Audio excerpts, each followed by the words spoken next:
Today's మన topic ఏంటంటే సిఐబిలో advanced business and financial management, అందులో యూనిట్ నెంబర్ 3 ఆర్గనైజింగ్. ఇది కొంచెం lengthy topic, but dry subject also. With examples I will try to explain one by one. అసలు organizing అంటే what is meant by organising?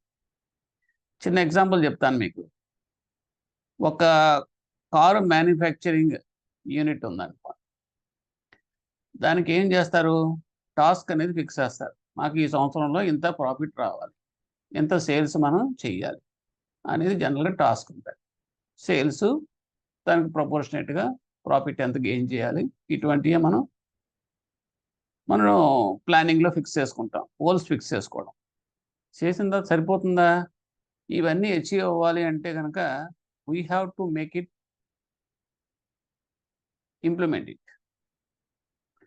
Implement చేయాలి అనుకున్నప్పుడు ఎలా ఉంటుంది చూద్దాం. అది మామూలుగా అయితే కనుక అనుకున్నది టాస్క్ అయితే ఉంది, బట్ దానికి రీచ్ అవ్వాలనుకుంటే మనం ఏం చేస్తాం? సెగ్రిగేట్ చేసుకుంటాం. మనం చిన్న ఎగ్జాంపుల్ చెప్తాం. పర్చేజెస్ డిపార్ట్మెంట్, పర్చేజెస్ చేస్తుంటారు, సెపరేట్ డిపార్ట్మెంట్ ఉంది. తర్వాత ప్రొడక్షన్ ఉంటుంది. ప్రొడక్షన్ అంటే కార్స్ మేకింగ్, మ్యానుఫ్యాక్చరింగ్. తర్వాత అది వచ్చిన తర్వాత ప్రోడక్ట్ బయటకు వస్తాయి. వచ్చిన తర్వాత ఏం చేస్తాం? ఇమీడియట్గా మార్కెటింగ్ చేయాలి. అంటే మార్కెటింగ్ సెపరేట్గా చేయాల్సి వస్తుంది. అంటే ఇప్పుడు ఏమవుతుంది? అసైన్మెంట్స్ ఏమవుతుంది? గ్రూపింగ్, డిఫరెంట్ గ్రూప్స్ కింద మీరు విడదీయాల్సి వస్తుంది. అంతేగాని హోల్గా ఒకటి ఉండదు కదా. సో ఇప్పుడు 1 బై 1 స్పెషలైజేషన్ కింద వచ్చేస్తూ ఉంటాయి. ఇంకా లాస్ట్లోకి వచ్చేటప్పటికి ఇవన్నీ చూడాలంటే స్టాఫ్ ఎంత కావాలి అనేది పర్సన్ డిపార్ట్మెంట్ చూసుకుంటారు. శాలరీస్ సంబంధించిన కూడాను look after of that person department. అలాగా మీకు ఒక సిస్టమేటిక్ వేలో డిఫరెంట్ డిపార్ట్మెంట్స్ కింద విడగొట్టుకుని టాస్క్ ఫిక్స్ చేసుకున్నంత వరకు సరిపోదు. రీచ్ అవ్వాలి అనుకున్నప్పుడు టాస్క్, ఆ గోల్స్ రీచ్ అవ్వాలనుకున్నప్పుడు మనం రివ్యూ కూడా చేసుకోవాలి. అంటే రివ్యూ చేయాలంటే దేర్ ఈజ్ సమ్ సిస్టమ్. ఎవరు చేస్తున్నారు, ఎవరు చేయట్లేదు, వర్క్ ముందుకు వెళ్తుందా లేదా, మెజరింగ్ ఉండాలంటే రెస్పాన్సిబిలిటీ అనేది ఫిక్స్ చేయాల్సి వస్తుంది. సో ఇలాగ అన్ని ఫ్యాక్టర్స్ కూడా కంట్రిబ్యూట్ చేస్తే కానీ సింపుల్గా మనం అనుకున్న గోల్ రీచ్ అవుదాం. ఇప్పుడు మనం ఏ ఫ్యాక్టర్స్ ఎఫెక్టివ్గా ఉంటాయి 1 బై 1 ఇన్ డెప్త్ మనం చెప్పుకుంటాం. ఈ మొత్తం entire unit is focusing on that only organising. Okay, ఇక్కడ ఏం చూద్దాం. ఆర్గనైజింగ్ అంటే ఇట్ ఈస్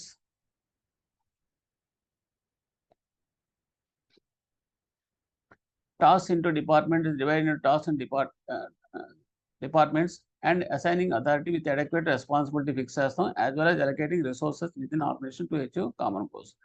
అంటే టాస్క్ డివైడ్ చేసేసి రెస్పాన్సిబిలిటీ ఫిక్స్ చేయడమో కాకుండా రిసోర్సెస్ కూడా ప్రొవైడ్ చేయాలి వాళ్ళకి సపోర్టింగ్గా. ఎందుకంటే జనరల్గా మనకి ఏం చేస్తారు? చిన్న ఎగ్జాంపుల్, బ్యాంక్లో ఉంటుంది. బ్యాంక్లో మేనేజర్కి టార్గెట్ ఇచ్చేస్తారు. ఇదిగోండి, ఈ సంవత్సరం మీరు ఎంత చేయాలి, ఒక 10 crores టార్గెట్ ఇచ్చారు. బట్ దానికి సంబంధించిన రిసోర్సెస్ ప్రొవైడ్ చేయండి, మీ స్టాఫ్ ఇవ్వాలి కదా. సఫిషియెంట్ స్టాఫ్ 5 మంది స్ట్రెంగ్త్ అనుకోండి, మీరు ఇద్దరే ఉన్నారు, ట్రాన్స్ఫర్స్ రిలీజ్ చేశారు. సో రిసోర్సెస్ ఎక్కడ ఉన్నాయి? సో అటువంటప్పుడు మన టార్గెట్ మీద ఫోకస్ చేసి రీచ్ అవ్వాలనుకుంటే మీనింగ్లెస్. అంటే ఆ రకంగా రిసోర్సెస్ అనేది కూడా కంపల్సరీగా అక్నాలెడ్జ్ చేయాలి. Organising is the process of establishing or organising effective authority relationship between selected tasks చేస్తూ individuals and workplaces to group work together in an effective manner, as well as the process of separating work into sections and departments.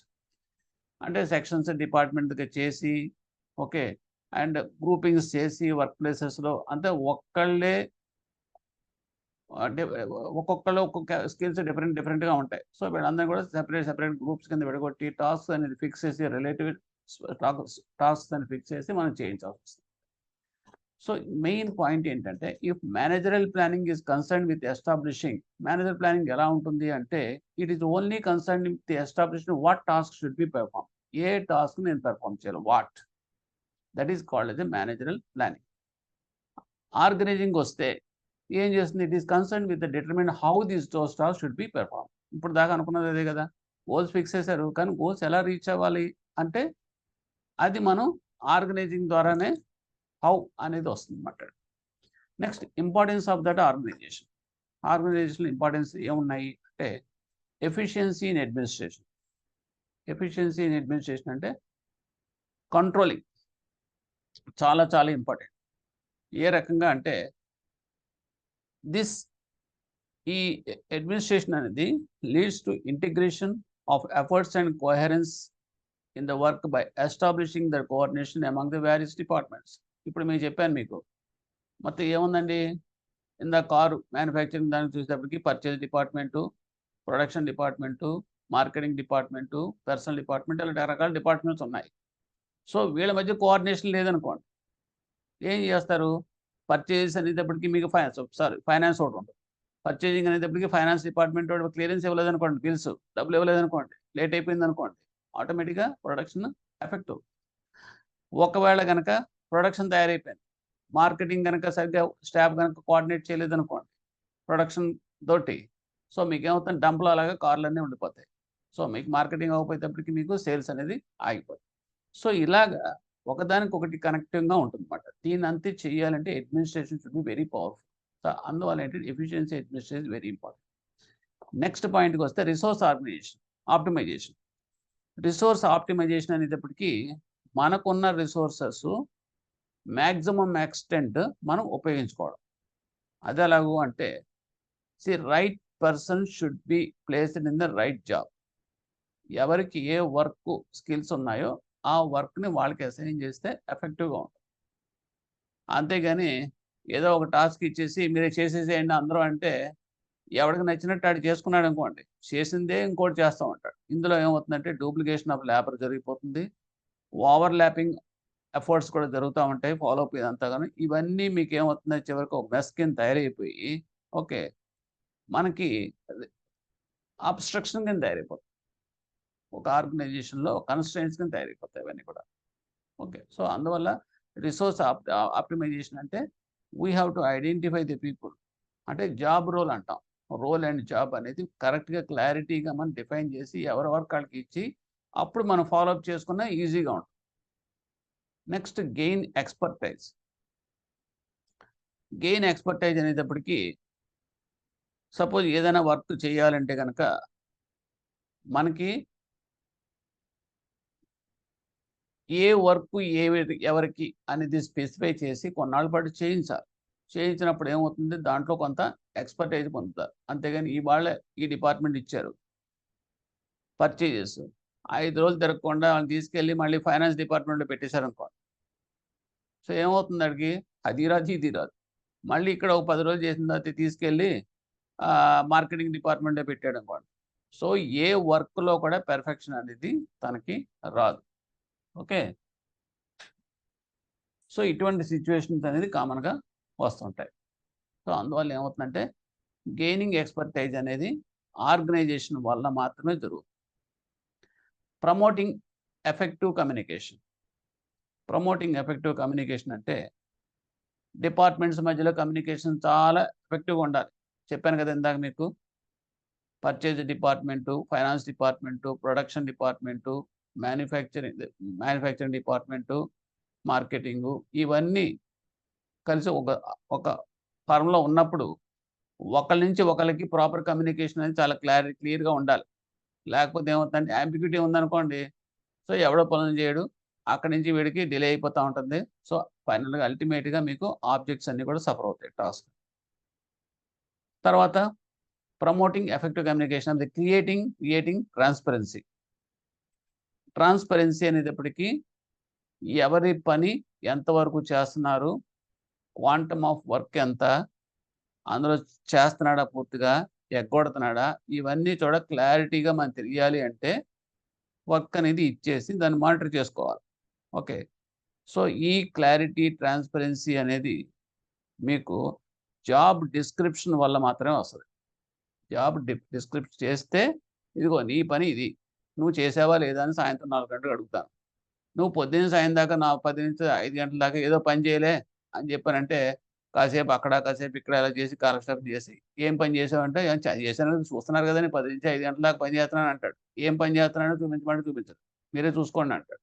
So అదే కనుక మనం on record description పెట్టేసి job description ఇదిగో నువ్వు చేయాల్సిన పని ఇది అని స్పెసిఫై చేసిన రోజున సాయంత్రం అడుగుతాం, నువ్వు ఎంతవరకు చేసావు, సో అది.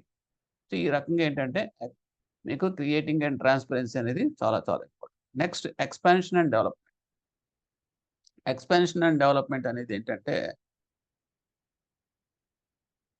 నెంబర్ ఆఫ్ ఆపరేషన్స్ అనేది మనం చేయగలుగుతాం, పెంచగలుగుతాం. ఎందువల్ల ఆర్గనైజింగ్లో వల్ల అడ్వాంటేజ్ అంటే ప్రాపర్గా వేలో వెళ్ళిపోతుంది, ఒక డైరెక్షన్లో వెళ్తూ ఉంటాం. సో డైరెక్షన్లో వెళ్తున్నప్పుడు ఎక్కడ ఓవర్లాపింగ్ లేకుండా సిస్టమేటిక్గా ఎప్పుడైతే వెళ్తుందో దానికి ఏమవుతుందంటే ఎక్స్పాన్షన్ ఛాన్స్ ఉంటుంది.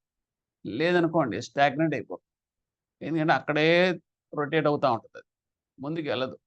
ఎందుకంటే చేసిన చోట జరుగుతూ ఉంటుంది. ఎక్కడ డిఫెక్ట్స్ అనేది మనం కనుక్కోవాలి. ఆర్గనైజేషన్లో ఎవడేం చేస్తున్నాడో తెలియదు. మనమైనా సరే అంత గందరగోళంగా అదిగో ఈ పని చేయండి అని చెప్పేసి 10 మందికి చెప్పేస్తే ఎవడేం చేస్తున్నాడో గొప్ప చేసేవాళ్ళు చేస్తుంటారు, ఎగ్గొట్టేవాళ్ళు ఎగ్గొడుతుంటారు. అంతమంది మీద మనం క్వాంటిఫై చేయలేం వర్క్.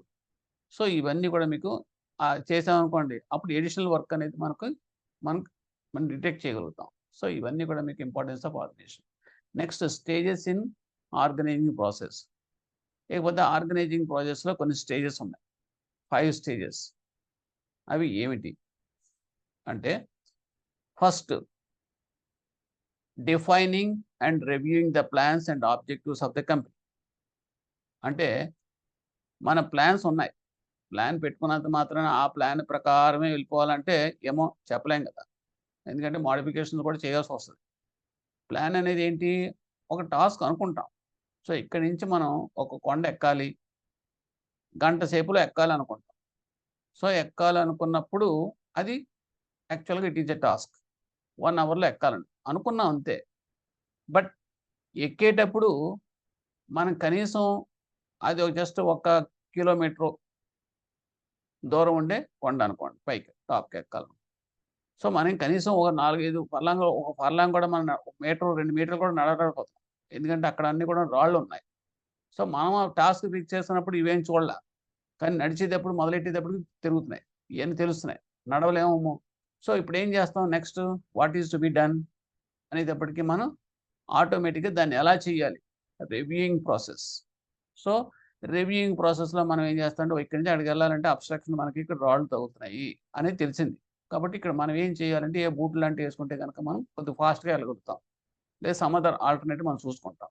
సో ఇమీడియట్గా మనం షూస్ వేర్ చేసి స్టార్ట్ చేసామనుకోండి, సో మనకి అబ్స్ట్రక్షన్ ఏం లేకుండా స్మూత్గా వెళ్తున్నాం అనుకోండి, సో ఆటోమేటిక్గా మనకి అనుకున్న ప్లాన్ ప్రకారం మనం అచీవ్ అవుతాం. సో ఇప్పుడు ఏమవుతుందంటే మీకు ప్లాన్ అనేది డిఫైన్ చేసినప్పటికీ కూడా ఆర్గనైజేషన్లో ఏమవుతుందంటే దాన్ని ప్లాన్ రివ్యూ చేయొచ్చు, అప్డేట్ చేసుకోవచ్చు, మోడిఫికేషన్ చేసుకోవచ్చు టైం టు టైం. అది మీకు advantage. Next second stage determining the work activities needed to accomplish that objectives. ఇకపోతే డిటర్మినింగ్ ద వర్క్ యాక్టివిటీస్ అంటే మనం మెజర్ చేసుకోవడం. ఇప్పుడు నేను చెప్పాను చూడండి, అది అంటే అక్కడ దాకా వెళ్ళాలి అనుకున్నప్పుడు మనం డిటర్మిన్ ఎలా చెయ్యాలి. ఇందాక అనుకున్నాం కదా, హౌ దీస్ టాస్క్ చూడండి, పైన చూడండి, how these task should B performed. Plan అయితే కదా వాట్ టాస్క్ అనేది డిఫైన్ అయిపోయింది, కొండ మీద ఎక్కాలి. కానీ అది ఎలా ఎక్కాలి అనేది కదా క్వశ్చన్ ఇప్పుడు. సో మనం ఫైండ్ అవుట్ చేయాలి వేస్ అండ్ మీన్స్. ఇప్పుడు మనకి ఏం తెలిసింది, బూట్లు వేసుకుంటే కనుక కొంచెం ఫాస్ట్గా వెళ్ళగలమేమో. సో ఇమీడియట్గా ఏం చేస్తామంటే అది చేస్తాం. చేసినప్పుడు ఆటోమేటిక్గా it will accomplish that objectives మనం రీచ్ అవుతాం. Next categorizing and grouping essential work activities into manageable units. Categorizing and grouping essential work activities into manageable units. Manageable units అనేటప్పటికి మీకు ఇక్కడ జనరల్గా ఇక్కడ డిఫైన్ చేయలేదనుకోండి, అవి ఏంటంటే దేర్ ఆర్ 4 డిపార్ట్మెంటలైజేషన్ మోడల్స్ ఉన్నాయి. అవి ఏంటంటే functional, geographic, product or customer. So I have not specified here, but you please remember. So ఇక్కడ ఏంటంటే categorizing grouping of essential committee manager units అనేటప్పటికి మీకు జరిగేది అదే. ఓకే, ఈ 4 మోడల్స్ ఉంటాయన్నమాట. Next assigning activities and delegating authority. ఇది 4th stage. Assigning activities అంటే ఏంటండి అంటే జాబ్ ఎలికేషన్. ఇగో నువ్వు ఇది చేయాలి, నువ్వు ఇది చేయాలి అంటే ఎవరి వాళ్ళకి విడగొట్టేసాం, చేసేసి విత్ రెస్పాన్సిబిలిటీ. మళ్ళీ మామూలుగా కూడా we have to fix the responsibility to these people. So assigning activities and delegating authority. Authority అంటే తన సూపర్విజన్. లేదనుకోండి ఇది చేసేయంటే చేస్తూ ఉంటాడు, అది ఏం చేస్తున్నాడు, ఎంత చేస్తున్నాడు అనేది ఎవడో సూపర్విజన్ లేదనుకోండి, వాడు పొద్దునుంచి సాయం దాకా చేసేది 10% కూడా అవుట్‌పుట్ ఉండదు. సో, అసైనింగ్ యాక్టివిటీస్ అండ్ ప్రపోర్షనేట్‌గా డెలిగేటింగ్ అథారిటీ కూడా ఉంటుంది. ఫోర్త్ స్టేజ్‌లో. Next fifth one designing a hierarchy of relationships. ఎందుకంటే కింద ఏం జరుగుతుందనేది మనకు తెలీదుగా. ఇప్పుడు టాప్‌లో ఏం చేశారు, టాప్ ఎండీ, సీఎండీ టార్గెట్ పెట్టుకున్నాడు. మనకి ఇన్ని కార్లు అమ్మాలి. ఇంత ప్రాఫిట్ మనం సాధించాలి. సో, మరి టాప్ ఉన్నోడు కింద ఏం జరుగుతుందో చెప్పాలి కదా! చెప్పాలనుకుంటే హైరార్కీ ఉండాలి. అంటే ప్రతి స్టేజ్ నుంచి కూడా పైదాకా కూడా మీకు కమ్యూనికేషన్ అనేది ఛానెల్ ఉండాలన్నమాట. That is called as a relationships అంటాం. ఓకే. ఇక్కడికొచ్చేటప్పటికి ఈ particular designing of hierarchy relationship వచ్చేటప్పటికి మనకు 2 రకాలు ఉంటాయండి. ఒకటేంటంటే వెర్టికల్. మనం బ్యాంకుల్లో కూడా చూస్తూ ఉంటాం వెర్టికల్.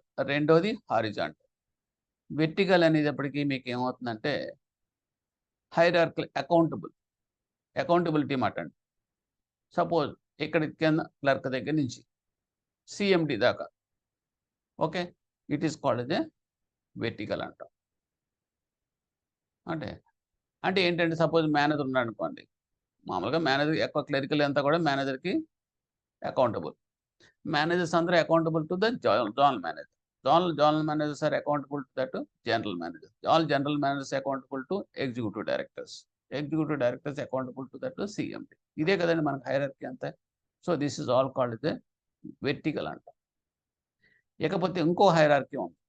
అదేంటంటే వాళ్ళకి హైరార్కీ అంటూ ఏముండదు. ప్రత్యేకంగా హారిజాంటల్. అంటే ఏంటంటే సింపుల్‌గా వాళ్ళు ఒక టీమ్ వర్క్ ఇప్పుడు సాఫ్ట్‌వేర్‌కెళ్లారనుకోండి. సాఫ్ట్‌వేర్‌లో కనపడుతుంది. సాఫ్ట్‌వేర్‌లో హైరార్కీ అనేది చాలా తక్కువ. ఉండదు. ఎందుకంటే టీమ్ మేనేజర్ అంటారు. అందులో టీమ్ 15 మందో, 10 మంది ఉంటారు. సో, 15 మంది కూడా ఈక్వల్‌గా వర్క్ చేస్తారు. ఆ టీమ్ మేనేజర్ ఏం చేస్తాడంటే గైడ్ చేస్తాడు.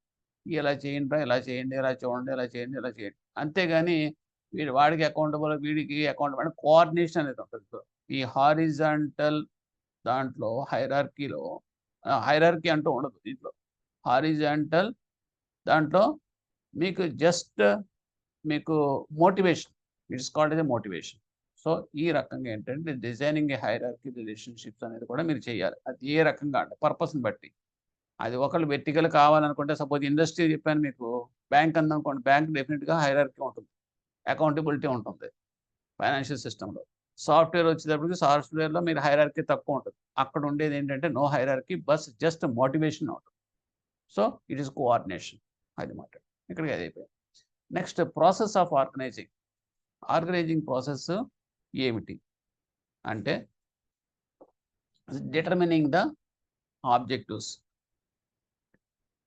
Determining the objectives, classifying activities, assigning of that duties.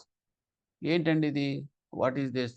Determining of the objectives అంటే సీ అమౌంట్ ఆఫ్ వర్క్ అంటే చిన్న ఎగ్జాంపుల్ మనకి ఇచ్చింది బుక్‌లో కూడా ఇచ్చాడు.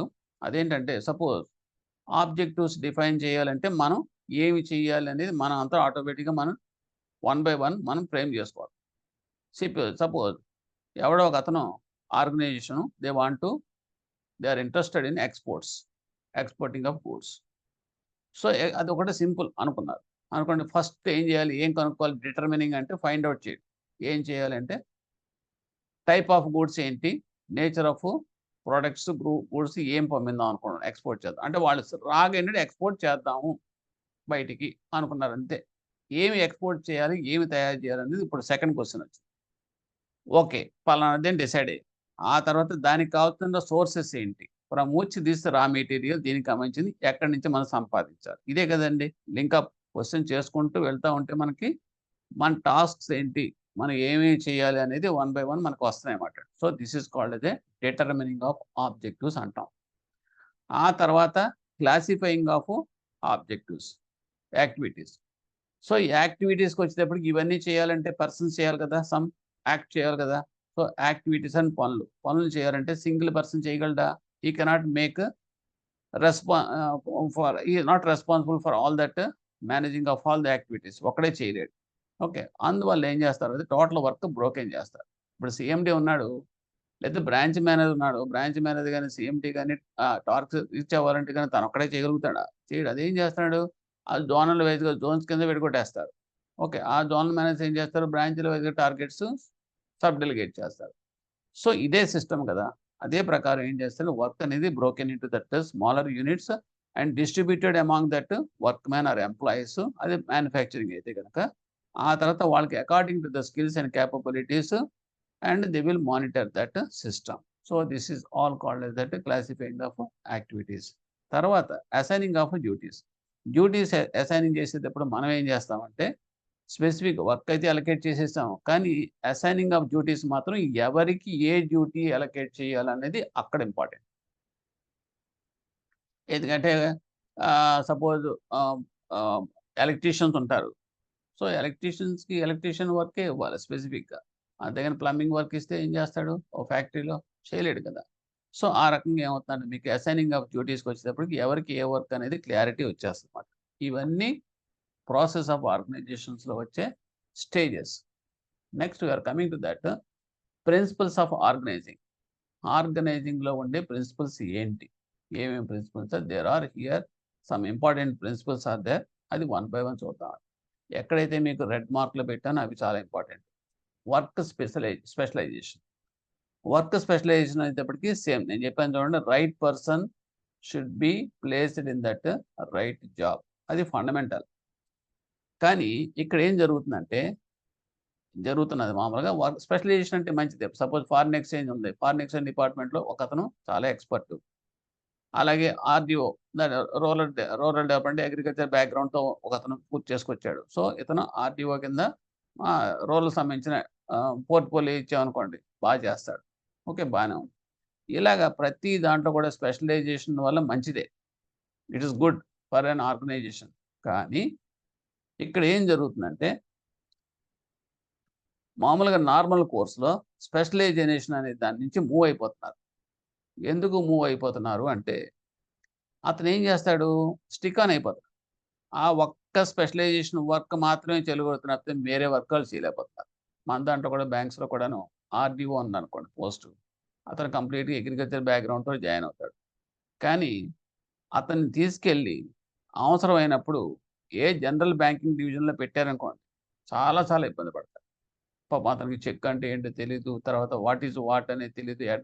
ఈ డిపాజిట్స్ గురించి ఈట్లి గురించి తెలీదు. ఎందుకంటే అతను రూరల్ బ్యాక్‌గ్రౌండ్ తోటి ఆర్‌డీఓ కిందే కంటిన్యూ అవుతా వచ్చాడు. ఒకసారి మీరు జనరల్ బ్యాంకింగ్‌లోకి వచ్చేటప్పుడు జనరల్ ఆఫీసర్ కింద చేసేటప్పటికి he will faced tremendous pressure. Even డిప్యుటేషన్‌లో ఒక 2 డేస్ కూడా ఉండలేకపోతారు. ఇది కామన్‌గా జరిగేది. సో, దీనివల్ల ఏమవుతుందంటే ఇదే సిట్యుయేషన్ మీకు ఒక ఆర్గనైజేషన్‌లో కూడా జరుగుతుంది. అందు గురించి ఏం చేస్తున్నారంటే వర్క్ స్పెషలైజేషన్ అనేది మంచిదే. కానీ అది కనుక కంటిన్యూ చేస్తే స్పెసిఫిక్‌గా కొన్నాళ్ళ పాటు ఇతను ఐసోలేట్ అయిపోతాడు. మిగతా వాళ్ళకి ఇతను ఏదో సెపరేట్ అయిపోతాడన్నమాట. సో, వర్క్ ఐసోలేషన్ వచ్చేటప్పటికి మీకేమవుతుందంటే అవుట్‌పుట్ అనేది తగ్గిపోతుంది. ఓకే. అండ్ ఛాలెంజింగ్‌గా ఎప్పుడుంటుందో తన వర్కే కంప్లీట్‌గా ఉంటే గనుక only specialized of that department అయితే ఓకే. బట్ అదర్ ఫంక్షన్స్‌లో గనక అతను అడ్జస్ట్ కాలేడు. That is called as isolation. దీని గురించి ఏమంటున్నారంటే వాళ్ళు డివిజన్ ఆఫ్ లేబర్ చేసేసారు. చేసేసి రొటేట్ చేశారు. అంటే వీళ్ళనేం చేస్తున్నారంటే స్పెషలైజేషన్‌లో ఉన్న వాళ్ళని పక్కనోళ్ళకి ట్రైనప్ చేస్తాడు. తనకున్న స్పెషలైజేషన్ మిగతా వాళ్ళతో షేర్ చేస్తాడు. ఎప్పుడైతే షేర్ చేస్తాడో మిగతా వాళ్ళతో గ్రూప్ కింద వర్క్ చేస్తున్నప్పుడు ఇతని నాలెడ్జ్ మిగతా వాళ్ళు షేర్ చేసుకోవడంతోటి ఇతను కూడా హ్యాపీగా ఎంజాయ్ చేస్తాడు ఆ వర్క్‌ని. నా వల్ల నేను ఇంకోళ్ళకి చెప్తున్నాను కదా! అనే ఫీలింగ్ తోటి he will also enjoy and he will give a good respect among the people. At the same time ఒక సెకండ్ లైన్ అనేది తయారవుతుంది. సో, ఈ కాన్సెప్ట్‌కి ఇప్పుడు స్విచ్ ఓవర్ అవుతున్నారు చాలామంది. సో, ఆర్గనైజింగ్‌లో. Next authority. అథారిటీకొచ్చేటప్పటికి మీకు తెలుసు కదా! It is legitimate power. Authority అనేది ఒకళ్ళకి పని చెప్పామనుకోండి. ఓకే. పని చెప్పినప్పుడు ఆ పని చెయ్యాలి అతను. పొద్దున్న సాయం దాకా. చెయ్యాలి అంటే చేయించాలి. ఎవరు? ఆ పైనున్నవాడు. లేదంటే అతను చేయడు. సో, దీనికి ఏమన్నామంటే మనం లెజిటిమేట్ పవర్ అంటే లెజిటిమేట్ లీగల్‌గా ఉండే రైట్ కింద మనం తీసుకొని ఆడ మేనేజర్సే ఉంటారన్నమాట. వాళ్ళ చేత చేయిస్తారు. ఎందుకంటే అతనికున్న పవర్ అది. బికాజ్ అథారిటీ అంటే పవర్ ఇచ్చారు అతను. లీగల్‌గా ఇచ్చారు. సో, అందువల్ల ఏం చేస్తాడు అతను పని చేయిస్తాడు. ఓకే. ఎలా చేయిస్తాడంటే మళ్ళీ అతనికి కొన్ని గైడ్‌లైన్స్ ఉంటాయి. ఒకవేళ కనుక వాడు ఈ నామ్స్ ప్రకారం కనుక పని చేయకపోతే okay, you can give a punishment. ఒకవేళ గనక చాలా బాగా చేస్తే కనుక you can reward him. So ఇటువంటివి ఉంటాయి కాబట్టి ఈ ఫ్రేమ్‌లో వర్క్‌లో అది చేస్తారు. సో అదే చెప్తారు. Legitimate power that is delegated to manager so that they make decision. దీనివల్ల డెసిషన్ తీసుకుంటారు. ఇతనికి ప్రమోషన్ ఇవ్వాలా? రివర్షన్ ఇవ్వాలా? ఇంక్రిమెంట్ ఇవ్వాలా? లేదంటే ఇతన్ని ఏమన్నా మనం పనిష్ చేయాలా? ఇవన్నీ వచ్చేస్తాయి. Because it is authority. అలాగే issue orders and allocate resources on behalf of the organization in order to accomplish the goal of ఎందువల్ల అల్టిమేట్‌గా తను చేయాల్సింది ఏంటి? వీళ్ళ చేత పని చేయించి గోల్‌కి తీసుకెళ్ళాలి. ఆ ఆర్గనైజేషన్ గోల్‌కి రీచ్ అయ్యేలా చేయాలి. So managers job role determines the scope of his authority as well as the level of authority that comes with. So ఆ రకంగా ఏంటంటే ప్రిన్సిపల్స్ ఆఫ్ ఆర్గనైజేషన్‌లో second one is authority is compulsory ఉంటుంది. Next chain of command. Chain of command అంటే ఏంటి అంటే it is a continuous chain of authority that in the end connects every individual with the most senior position in the organization with a managerial position serving as the connecting link at each successive level in between. అంటే దీనికి ఏమంటారు? సింపుల్‌గా 2 జరుగుతాయండి. ఏంటంటే ఆర్గనైజేషన్‌లో అన్నీ జరుగుతా ఉన్నాయి. చైన్ ఆఫ్ అథారిటీ లేదనుకోండి. ఎవరిని అడుగుతారు? ఇప్పుడు సీఎండీ రీచ్ అవ్వలేదు టార్గెట్. అతను చెప్పిన బిజినెస్ 25 క్రోర్స్ ఈ సంవత్సరం చేద్దాం అనుకున్నాడు బిజినెస్. 25,000 క్రోర్స్. ఓకే. సో అతను రీచ్ అవ్వలేకపోయాడంటే కింద ఉన్నాడు. ఎందుకు వాట్ ఈస్ ద రీజన్ అని చెప్పి కిందోడు ఇంకా కింద ఉన్నాడు. అంటే ఎలాగంటే ఒక చైన్ ఆఫ్ అకౌంటబిలిటీ అనేది ఫిక్స్ చేయకపోతే మనకి రివ్యూ ద్వారా లేకపోతే మానిటరింగ్ సిస్టమ్ ద్వారా మనం ఆ టాస్క్‌ని మనం అచీవ్ చేయలేం. అందుగురించి అండి చైన్ ఆఫ్ కమాండ్ అనేది కంపల్సరీగా ఉంటుంది. ఇందులో 2 టైప్స్ ఆఫ్ గైడింగ్ ప్రిన్సిపల్స్ ఉన్నాయి ఈ చైన్ ఆఫ్ కమాండ్‌లో. అది important. One is scalar principle, 2 unity of command. Scalar ప్రిన్సిపల్‌కి, యూనిటీ ఆఫ్ కమాండ్‌కి ఏంటి తేడా అంటే దీన్ని మనం ఏం చెప్తామంటే స్కేలార్ దాంట్లో నేను చిన్న ఎగ్జాంపుల్ చెప్తాను. నేను ఒక బ్యాంక్ ఎంప్లాయీ. ఓకే. నేను ఒక బ్రాంచ్‌లో చేస్తున్నప్పుడు నా హెడ్ ఆఫీసు చెన్నైలో ఉంది. Bank head office. నా ఇంక్రిమెంట్ ఏముంది? స్టాగ్నేషన్ ఇంక్రిమెంట్‌లో ఏదో ఎనామలీ వచ్చింది. సో, నా స్టాగ్నేషన్ ఇంక్రిమెంట్ శాంక్షనింగ్ అథారిటీ ఎవరు అంటే హెడ్ ఆఫీస్‌లో హెచ్ఆర్ డిపార్ట్మెంట్ వాళ్ళు చేస్తారు. సో, ఇప్పుడు నేనేం చేస్తున్నాను అంటే నా మేనేజర్‌కి ఇస్తున్నాను నా representation. Branch manager. Branch manager ఏం చేస్తున్నాడు? He is forwarding through channel. Zonal manager ద్వారా రికమెండేషన్ తోటి he is directly forwarding to that head office. So, head ఆఫీస్‌లో మళ్ళీ ఒక ఏజీఎం లెవెల్‌కి వెళ్తుంది. ఆ ఏజీఎం నుంచి అక్కడ మళ్ళీ హెచ్ఆర్ డిపార్ట్మెంట్‌లో డెస్క్ ఎవడో ఉంటాడు అక్కడ. క్లర్క్ ఎవడో ఉంటాడు. నాలాంటోడు. నేను ఆఫీసర్‌నే, అతను ఆఫీసరే. అతనికి ఇస్తారు. సో, ఇప్పుడు ఏమవుతుంది ఇది? 4, 5 లెవెల్స్ పైకి వెళ్ళి అక్కడి నుంచి అవతల ఉన్నవాడికి కనెక్ట్ అవుతుంది. అంటే నేను డైరెక్ట్‌గా ఎవరైతే పని చేస్తున్నాడో దాని కన్సర్న్ ఆఫీసర్‌కి నేను చేయగలనా అంటే చేయలేను.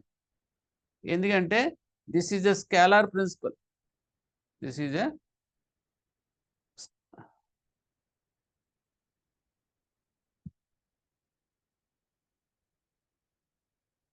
ఓకే.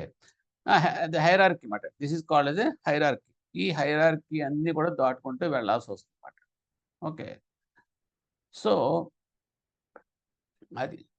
సో, ఇప్పుడేమవుతుంది? అలాగే మనం ఏదైనా పని చేయాలనుకోండి. పని చేయాలనుకుంటే గనక డిఫరెంట్ లెవెల్స్‌లో మనకి బోలెడంత మందుంటారు. సో, అందరికీ కూడా అది ఆన్సరబుల్ చేయాల్సిన పరిస్థితొస్తది. అదే యూనిటీ ఆఫ్ కమాండ్ అనుకోండి. యూనిటీ ఆఫ్ కమాండ్‌లోకొస్తే గనక అంటే ఇది పక్కన పెట్టండి. ఇందాక ఎగ్జాంపుల్ ఓకే. లీవ్ ఇట్ పక్కన పెట్టండి అది. ఇక్కడ 2 గైడింగ్ ప్రిన్సిపల్స్‌లోకి వచ్చేటప్పటికి స్కేలార్ అనేటప్పటికి ఏంటంటే మీకు మల్టిపుల్ అథారిటీస్ ఉంటారండి. అది గుర్తుపెట్టుకోండి. మల్టిపుల్ అథారిటీస్ ఉంటారు. అంటే you are answerable to different అంటే ఒక చైన్ ఆఫ్ యాక్షన్స్ అన్నీ కూడా మీకు వెళ్తా ఉంటాయన్నమాట. Answerable to all. అది ఎలాగంటే మనం చిన్న జోనల్ ఆఫీస్ సెటప్ చేసుకున్నాం అనుకోండి. జోనల్ మేనేజర్ పలానాది ఏంటి వర్క్ అవ్వలేదు అని చెప్పేసి ఎవరిని అడుగుతారు? ఆ కన్సర్న్డ్ డీజెడ్ అని ఎవరిని అడుగుతారు. ఏంటి పలానా క్రెడిట్ ప్రపోజల్ అవ్వలేదేంటి అని చెప్పి అడుగుతారు. ఆయన ఏం చేస్తాడు? ఎవరు క్రెడిట్ ఆఫీసర్, చీఫ్ మేనేజర్ ఇలా రండి అని చెప్పేసి ఆయన పిలుస్తారు. ఇలా జడ్డమ్మ గారు ఇలా చెప్పారు, నోట్ పెట్టారు అది ఏమైందని. చీఫ్ మేనేజర్ ఏం చేస్తాడు? ఎస్ఎం ఉంటాడు. Senior manager. ఆయన పిలిచి ఏం జరిగింది ఇంతవరకును? ఆడ కస్టమర్ ఫోన్ చేశాడట డైరెక్ట్ జోనల్ మేనేజర్ గారికి దీని పొజిషన్ ఏంటని అడుగుతున్నారు.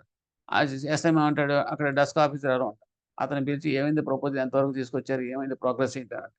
సో, అతను మళ్ళీ క్లర్క్‌ని అడుగుతాడు. ఇచ్చాను కదా! కొట్టావా? టైప్ చేసావా? సో, ఇక్కడి నుంచి మళ్ళీ వెనక్కెళ్తాం. సో, ఇక్కడ ఏమవుతుందంటే this is called as scalar. అంటే ఏంటంటే అకౌంటబిలిటీ అనేటప్పటికి మొత్తం అందరికి అంటుకుంటుంది. ఓకే. ఇక్కడ యూనిటీ ఆఫ్ కమాండ్ అంటే ఓన్లీ వన్ పర్సన్. ఎవరు వన్ పర్సన్ అంటే క్లర్క్. సింపుల్‌గా చెప్పాలంటే clerk.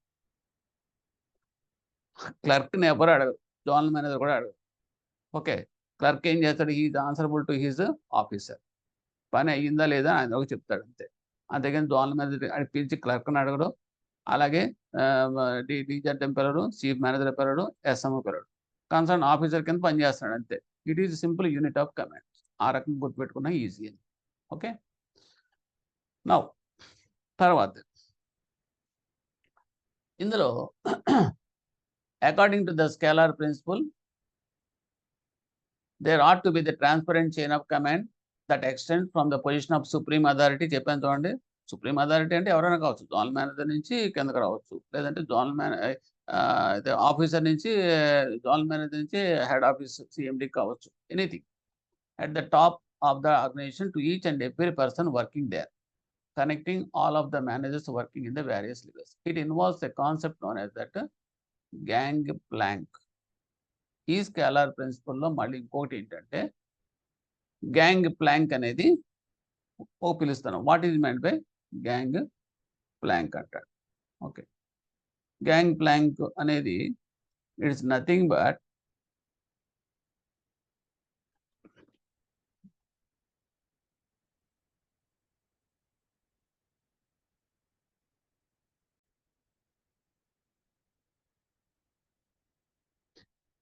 It involves a concept known as a gangplank. అంటే ఈ స్కేలార్ ప్రిన్సిపల్‌లోనే ఇంకొక కాన్సెప్ట్ కూడా ఇన్వాల్వ్ అయింది. దాన్ని గ్యాంగ్ ప్లాంక్ అంటారు. గ్యాంగ్ ప్లాంక్ అంటే అదేంటంటే ఎమర్జెన్సీలో ఉపయోగిస్తాం. ఎమర్జెన్సీలో అంటే సపోజ్ ఎలా చెప్పాలంటే ఎప్పుడైనా ఒక అర్జెంట్ టాస్క్ ఉందనుకోండి. అర్జెంట్ టాస్క్ ఉంది అంటే అది కరెక్ట్. ఇది ఎక్కడొస్తుందంటే మనకి గ్యాంగ్ ప్లాంక్ అనేది మీకు ఫారిన్ ఎక్స్‌చేంజ్ బిజినెస్ చేసేటప్పుడు బ్యాంక్స్‌లో ఇది ఉపయోగిస్తారు. ఎలాగంటే మామూలుగా అయితే గనక మీకు ఈ డైరెక్ట్‌గా ఒక ఒక ఒక లెవెల్ ఆఫీసర్స్ ఉంటారండి. స్కేల్ 3 సంథింగ్ ఏదో. ఓకే. వాళ్ళు డైరెక్ట్‌గా they will be connecting to that DGMs. DGMs and GMs of foreign exchange international డివిజన్స్‌లో ఉంటారు. ఎలాగంటే మామూలుగా అయితే గనక మనకు బ్యాంక్స్‌లో ఎలా జరుగుతుంది?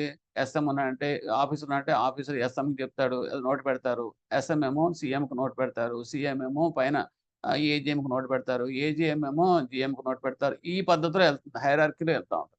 సో, ఇలాగా ఒకళ్ళ నుంచి ఒకళ్ళు నోట్ పెట్టుకుంటారు. ఒక డెసిషన్ తీసుకోవాలనుకుంటే రకరకాల రిమార్క్స్‌తోటి పైకెళ్తుంది. అది 3 రోజులు పడుతది, 4 రోజులు పడతది. చివరికి ఆ డెసిషన్ ఓకే అని చెప్పేసి మళ్ళీ ఆయన సంతకం పెట్టి కిందకొచ్చేటప్పటికి 3 రోజులు, 4 రోజులు పడతది. జనరల్‌గా అడ్మినిస్ట్రేటివ్ ఆఫీస్‌లో చూస్తా ఉంటారు. సో, ఇక్కడ గ్యాంగ్ ప్లాంక్‌లో ఏమవుతుందంటే డైరెక్ట్‌గా కన్సర్న్ ఆఫీసర్ ఎవరైతే గనక ఒక సెన్సిటివ్ ఇన్ఫర్మేషన్ క్రూషియల్ టాస్క్ నిర్వహిస్తున్నాడో అతను ఏం చేస్తాడు డైరెక్ట్ డెసిషన్ మేకింగ్ అథారిటీకి ఫోన్ చేసేస్తాడు. అంటే ఇప్పుడు ఫారిన్ ఎక్స్‌చేంజ్‌లో ఇవాళ ఫ్లక్చుయేషన్స్ వస్తా ఉంటాయి. సో, సెల్లింగు, బయింగు ఇయే కదా! మీకు చాలా వాలటైల్‌గా ఉంటది మార్కెట్. అటువంటప్పుడు ఈ టైప్ ఆఫ్ టైర్ సిస్టమ్ పెట్టారనుకోండి హైరార్కీలో. అప్పుడేమవుతుందంటే కొలాప్స్ అయిపోతుంది షేర్ మార్కెట్ లాగా. ఇవాళ ఉన్న రూ. 50 షేర్ నెక్స్ట్ వెంటనే 40 అయిపోద్ది, 10 అయిపోతుంది. సో, అదే ఫ్లక్చుయేషన్స్ ఇక్కడ కూడా ఉంటాయి. Market fluctuations foreign exchange. అప్పుడు ఏం చేస్తారంటే డైరెక్ట్‌గా మీ డెసిషన్స్ అనేది ఆయన అడిగేస్తారు. సార్ ఇది అమ్మమంటారా? ఓకే. అన్నాడనుకోండి టక్కుమని అమ్మేస్తారు. ఇంక మధ్యలో హైరార్కీ ఉండదు. So, this is called as a gangplank. చిన్న ఎగ్జాంపుల్ కింద చెప్పాను. నాట్ ఇది ఎగ్జాక్ట్‌లీ దానికి సంబంధించింది కాదనుకోండి ఇది. మీకు అర్థం అవ్వచ్చు. ఓకే. Next delegation. అంటే it is totally contradict of hierarchy. హైరార్కీకి opposite gang plank. Next delegation. What is mean by delegation? So, ఇది ఏంటి అంటే capacity that act of delegating responsibilities authority to work to other people such as workers and abort is known as a delegation. Work అనేది అప్పచెప్పడం. ఇదిగో నీ work. ఇది నువ్వు చేయాల్సింది. అంటే మేనేజరు ఆ కింద వాళ్ళకి నీవు ఈ పని అసైన్ చేసి ఇదిగో నువ్వు ఇది చెయ్యి అని చెప్పేసి చేస్తాడు. అక్కడలాగా ఏబీఎం ఉన్నారు. ఏబీఎం ఏం చేస్తాడు పొద్దున్నే వర్క్ అలొకేషన్ చేస్తారు. మన ఆఫీస్ ఆర్డర్‌లో ఉండదు చూడండి. పలానా వర్క్ నువ్వు చేయి, పలానా వర్క్ డిపార్ట్మెంట్‌లో క్వెషన్ చేయి అంటారు. That is nothing but the delegation. So, ఆర్గనైజేషన్‌లో అది కంపల్సరీగా ఉండాలి. అంటే ఎవరు వర్క్ ఎవరికి ఏంటి అనేది పంపకం చేయడం అటండి. వర్క్‌ని డిస్ట్రిబ్యూట్ చేయడం.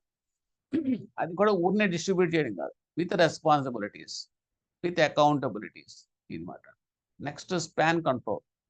What is meant by span control అంటే the number of workers who are under a manager's supervision is referred to their span of control, which is also sometimes referred to as their span of management. అంటే జనం ఎంతమందిని control చేస్తున్నారు? ఒక manager కింద subordinates ఎంతమంది ఉన్నారు? 100 మంది సబార్డినేట్‌గా manager చేయలేడుగా.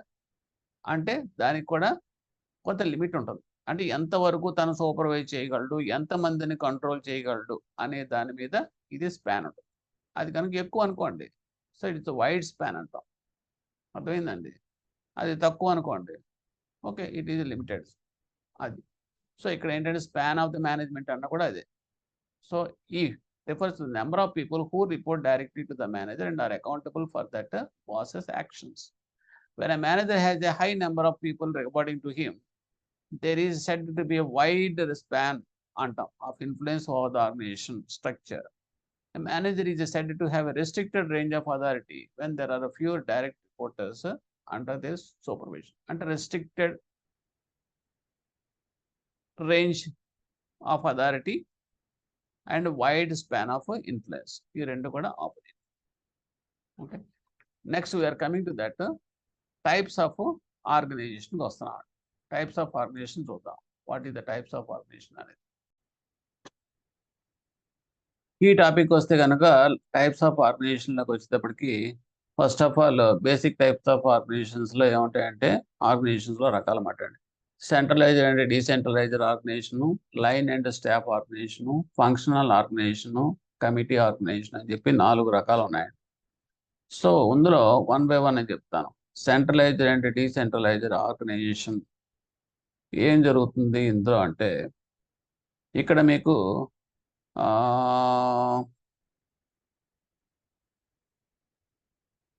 చిన్న ఎగ్జాంపుల్ చెప్తాను. సెంట్రలైజ్డ్ ఆర్గనైజేషన్ ఎలా ఉంటుందంటే సపోజ్ నేనే ఒక చిన్న చిన్న మ్యానుఫ్యాక్చరింగ్ యూనిట్ రన్ చేస్తున్నానండి. ఓకే, అది చాలా స్మాల్ స్కేల్ ఇండస్ట్రీ లాంటి. అంటే నేనే మొత్తం హెడ్. సో చిన్నది అయినప్పుడు నేనేం చేస్తానంటే మొత్తం అన్ని కంట్రోల్ నేనే తీసుకుంటాను. డెసిషన్స్ నాయే అవుతాయి. తర్వాత ఎవరు ఏం చేయాలనేది నేనే డిక్ట్ చేస్తాను. అంటే వాడు సలహా ఇచ్చినా కూడా నేను ఎందుకు తను మానిటర్ నాకు ఈజీగా ఉంటుంది. ఇప్పుడు నా కిరాణా షాప్ ఉందనుకోండి, నా కిరాణా షాప్లో ఏం కావాలి, ఏం సరుకులు కావాలి, ఏం అమ్మాలి, ఏం లాభం వస్తుంది అనేది నేను ఈజీగా తెలిసిపోతున్నాను. ఎందుకంటే it is with in my purview, నా కంట్రోల్లో నాకు యాక్సెసిబుల్గా ఉంటుంది మాట. సో అప్పుడు రెండోవాడికి నేను ఛాన్స్ ఇవ్వను. ఒకవేళ ఎవడైనా సలహా ఇవ్వడానికి ఇచ్చాడు అనుకోండి, నాకు తెలుసు, ఐ నో ఇట్, ఎందుకంటే నేను డైరెక్ట్గా ఇన్వాల్వ్ అవుతున్నాను కదా. So this is called as centralised organisation system అన్నమాట. ఇందులో ఏమవుతుందంటే centralised business structure is one in which key decisions such as those on resources allocation కానీ are made by a single individual, ఒకటే చేసేస్తాడు. And that individual also provide the primary strategic direction for the company. అతనే direction, అతనే అన్ని కూడా చూస్తాడు. Most small firms చూసారండి, most small firms are run in the centralised manner in which the business owner is responsible for making all essential choices concerning products, services, strategic direction, and other crucial areas. On the other hand, the size of organization is not necessary for it to be centralized. అది so centralised సిస్టంలో అది జరుగుతుంది. Decentralised organisation అనేది తన పెద్ద వాటికి మాత్రం ఉపయోగించుకుంటాం. ఎందుకు ఇతను వల్ల కాదు, కంపల్సరీ ఇంకోటి ఏమన్నా అసిస్టెంట్ ఇంకోటి ఏమన్నా మీరు డిపెండ్ అవ్వాల్సింది అనమాట. అప్పుడు ఏమవుతుందంటే it functions by delegating decision making capabilities to multiple teams across the geographies. Most of the planning, strategy and decision making is done by middle and low level management with the involvement of the team members. అది so ఇది ఎలా ఉంటుంది, ఒక large big అనుకోండి. So అదే ఒక పెద్ద plant అనుకోండి. ప్లాంట్ అంతా ఈ మూల ఆ మూల దాకా మీరు తిరగడానికి ఒక రోజు పట్టే అంత ప్లాంట్ ఉంటే మీకు ఏమేమి జరుగుతున్నాయి అనేది మీరు చూడలేరు కదా. సో డెఫినెట్గా మీరు ఇంకొక అసిస్టెంట్ పెట్టుకోవాల్సింది. సో దాని మీన్స్ మీరు డీసెంట్రలైజ్డ్ ఆర్గనైజేషన్ చేసుకోవాలి, రన్ చేయాల్సింది. అంటే మీరు డెలిగేట్ చేస్తారు మీరు. ఓకే, డెసిషన్స్ అనేది కూడా వాళ్ళకి ఇచ్చేస్తారు. ఇగో పర్చేస్ మీరు చూడండి, మార్కెటింగ్ ఎలా చూసుకోండి, సేల్స్ ఎలా చూసుకోండి, ఫైనాన్స్ ఎలా చూసుకోండి చెప్పక తప్పదు. ఓకే. అది. So this are thing. ఇప్పుడు ఇందులో మనకేంటంటే జనరల్‌గా యాక్చువల్‌గా ఎలాబొరేట్‌గా నేను చెప్పలేదు. ఇందులో మీకు అడ్వాంటేజెస్, డిసడ్వాంటేజెస్ చెప్పేస్తాను. ఎందుకంటే I have not given that full details here. Advantages ఏముంటాయి? ఈ సెంట్రలైజ్డ్ సిస్టమ్ అంటే మీకు క్లారిటీ ఉంటది. సెంట్రలైజ్డ్ ఆర్గనైజేషన్‌లో నేనే చూస్తున్నాను, నేనే అన్నీ కాబట్టి సర్వం. ఏం జరుగుతుందో నాకు తెలుస్తది కాబట్టి నాకు క్లారిటీ అనేది ఉంటుంది. దాని ప్రకారం డెసిషన్ మేకింగ్ నేను తీసుకోగలుగుతాను. ఎప్పుడైతే నాకు అన్నీ తెలుస్తున్నాయో I can take my own decision. ఇంకోడిని అడగాల్సిన పని లేదు. ఒకళ్ళ ఇన్ఫర్మేషన్ నాకు అక్కర్లా. నేనే డైరెక్ట్ యాక్సెస్ కాబట్టి. సో ఇవన్నీ అడ్వాంటేజెస్ అని. ఓకే. తర్వాత దీనికి లోకలైజ్డ్ డిసడ్వాంటేజెస్ ఏంటి? ఈ సెంట్రలైజ్డ్ ఆర్గనైజేషన్‌లో డిసడ్వాంటేజెస్ ఏముంటాయంటే, ఎప్పుడైతే మనం సెంట్రలైజ్ చేస్తున్నామో ఓకే. అక్కడ ఏం జరుగుతుంది అనేది సెంట్రలైజ్ సిస్టమ్ కొంచెం పెద్దదనుకోండి. పెద్దది కూడా సెంట్రలైజ్డ్ సిస్టమ్ కింద రన్ చేస్తున్నాననుకోండి. అప్పుడేమవుతుందంటే మీకు వాళ్ళ యొక్క ఇన్ఫర్మేషన్ అనేది తీసుకోవట్ల. అంటే ఎంప్లాయీస్ ఏమంటారంటే అన్నీ ఆయనే తీసుకుంటున్నాడండి డెసిషన్స్. మనకు మంచి మంచి ఐడియాస్ ఉన్నాయి ఆయన దగ్గర. అని చెప్దామంటే కానీ అతనికి చెప్పేంత అథారిటీ నాకు ఇవ్వట్ల. మొత్తం అంత పవర్ అంతా ఆయన పెట్టుకున్నాడు. మనం అయినా సరే క్లరికల్ ఎవరైనా చెప్పారనుకోండి సలహా మంచి మంచి ఐడియాస్ ఇచ్చారనుకోండి. నీ పని నువ్వు చూసుకోవయ్యా. ఎందుకంటే ఆళ్ళ దృష్టిలో ఏంటంటే మేనేజర్సే కరెక్ట్‌గా ఉంటారు. ఆళ్ళే కరెక్ట్ డెసిషన్ తీసుకుంటారు. But sometimes clerical people also they are more innovative than that managers sometimes. అంటే ఆ సిస్టమ్ అనేది లేదు కాబట్టి they will be limited to that extent only. Okay. అలాగా. నెక్స్ట్ సెంట్రలైజ్డ్ ఆర్గనైజేషన్‌లోకొచ్చేటప్పటికి ఇదేంటంటే డెలిగేట్ చేస్తారు. డెలిగేట్ చేసినప్పుడు ఎందుకు డీసెంట్రలైజ్డ్ ఆర్గనైజేషన్ అంటే ఏంటంటే, ఇందులో డెలిగేషన్ అంటూ ఉంటుంది. ఎందుకంటే హై లెవెల్‌లో ఉంటుంది కాబట్టి, పెద్ద ఫర్మ్స్ ఉంటాయి కాబట్టి, వాళ్ళు లోకల్‌గా వాళ్ళు ఏమేమి చేసుకుంటారనేది వాళ్ళకి అప్పచెప్పేస్తారు. సపోజ్ ఇప్పుడు పెద్ద బ్యాంక్ ఉందండి. సో, సెంట్రలైజ్డ్ బ్యాంకు మీకు హెడ్ ఆఫీసు చెన్నై. వాళ్ళకి ఒక 10 జోన్స్ ఉన్నాయి. నార్త్‌లో ఒక 5 జోన్స్ ఉన్నాయి. వెస్ట్‌లో ఒక 5 జోన్స్ ఉన్నాయి. ఇలా చేస్తున్నప్పుడు అక్కడుండే జియోగ్రాఫికల్ కండిషన్స్, బిజినెస్ పొటెన్షియాలిటీస్ అన్నీ కూడా అన్ని చోట్ల ఉండాలంటే ఉండవు గదా! సో, అప్పుడు ఏం చేస్తారు వాళ్ళు డెలిగేట్ చేసేస్తారు. ఇప్పుడు నార్త్‌లోకి ఏంటి, అక్కడ ఏంటి పొటెన్షియల్ దాని ప్రకారం నువ్వు బిజినెస్ చేసి నాకు ప్రాఫిట్ తెయి అని చెప్తాడు. హెడ్ ఎక్కడ చెన్నైలో ఉన్న బ్యాంక్ హెడ్. ఇంక అంతకన్నా ఆయన ఏం చేయలేడు. ఎందుకంటే అతను లోకల్‌గా చూసుకోగలడు తప్పితే బయట డిఫరెంట్ ప్లేసెస్‌లో ఉన్న లోకల్ ఇష్యూస్ అనేది ఆయనకి తెలీదు కదా! బిజినెస్ పొటెన్షియాలిటీ ఆయన చేయలేడు. అక్కడున్న వాళ్ళకి తెలుస్తది. బికాజ్ నార్త్ ఇండియన్స్‌కి what is the potentiality available in that I'm business అని చెప్పేసి వాళ్ళు చూస్తారు. అలాగా కంపల్సరీగా డెసిషన్ మేకింగ్ అనేది కేపబిలిటీస్ అనేది మల్టిపుల్ టీమ్స్‌కి ఇచ్చేస్తారిక. ఓకే. అది. ఇకపోతే అడ్వాంటేజెస్ ఆఫ్ డీసెంట్రలైజ్డ్ ఆర్గనైజేషన్‌లో అడ్వాంటేజెస్ ఏంటో చూస్తే గనక డెసిషన్స్ ఫాస్ట్‌గా ఉంటాయి. డెసిషన్స్ అనేది ఫాస్ట్ డెసిషన్స్, రెస్పాన్స్ టైమ్ కూడా చాలా ఎక్కువుంటుంది. ఎందుకంటే నువ్వు డెలిగేట్ చేస్తున్నావు. డెలిగేట్ చేసినప్పుడు ఒక్కడే అన్ని పనులు నెత్తి మీద యేసుకుంటే గనక బుర్ర పని చేయదు. అలా కాకుండా వాళ్ళకిస్తున్నావు. ఇచ్చినప్పుడు ఏమవుతుంది వాడు చాలా ఫాస్ట్‌గా నీకు రిజల్ట్ అప్పచెప్తున్నాడు. So, that is one advantage in that decentralised organisation. And improved capacity to expand the company.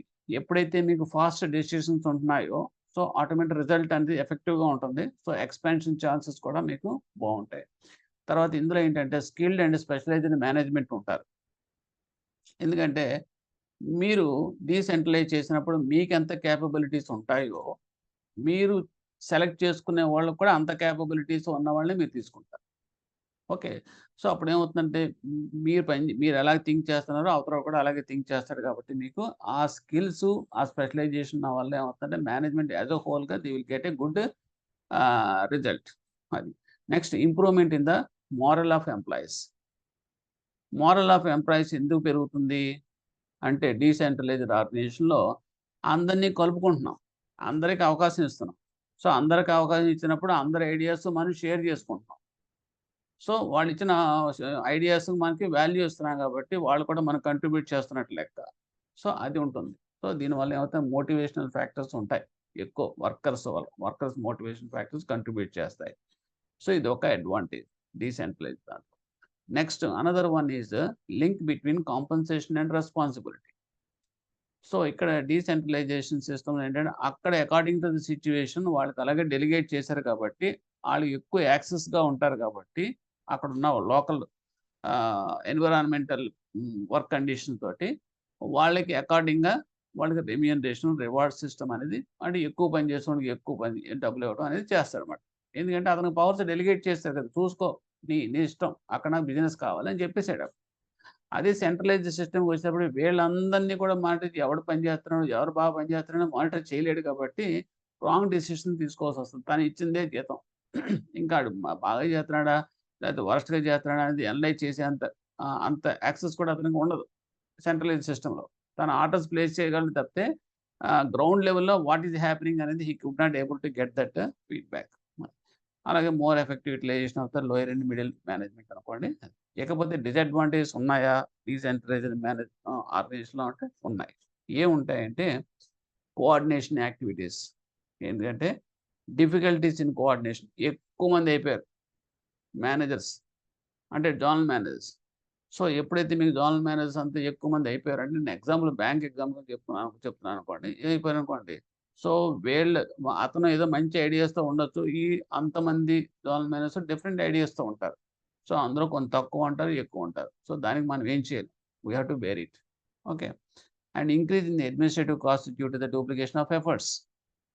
ఒకడు ఒక డెసిషన్ తీసుకునేదానికిని, అదే డెసిషను 10 మంది నుంచి కలెక్ట్ చేసిన దానికి బికాజ్ వాళ్ళ అసైన్‌మెంట్ ఇతను చేసే పని ఇంకో 10 మంది చేత చేయిస్తున్నాడు. ఓకే. సో డెసిషన్‌లో కూడా ఏంటంటే మీకు డిలే అవుతది. అదే డిలే కాదు, ఎక్స్‌పెన్స్ అవుతుంది. అడ్మినిస్ట్రేషన్ అనేది కష్టం అవుతుంది. అడ్మినిస్ట్రేటివ్ కాస్ట్ అనేది కష్టం అవుతుందన్నమాట. తర్వాత ఇన్‌కన్సిస్టెంట్ ఆపరేషన్స్. ఇన్‌కన్సిస్టెంట్ ఆపరేషన్స్ అనేటప్పటికి జనరల్‌గా ఎలా ఉంటుందంటే, చెప్పి ఆర్టీసీ డిపోస్ ఉన్నాయి. డిపో మేనేజర్స్ ఉంటారు. సో డిపో మేనేజర్స్ ఏం చేస్తారు?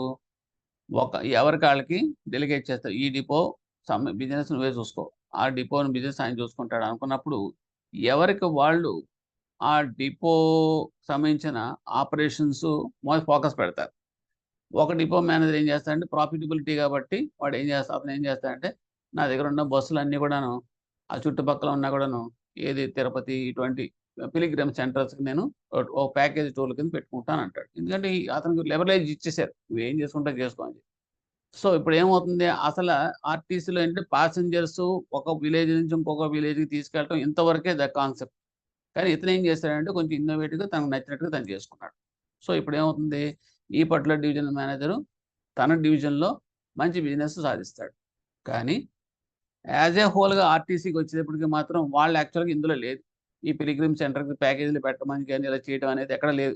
ఆ ఎండీ ఆఫ్ దట్ ఆర్గనైజేషన్ ఆర్టీసీకి ఆ ఐడియా గాని, ఆ డెసిషన్ గాని ఎక్కడ లేవు.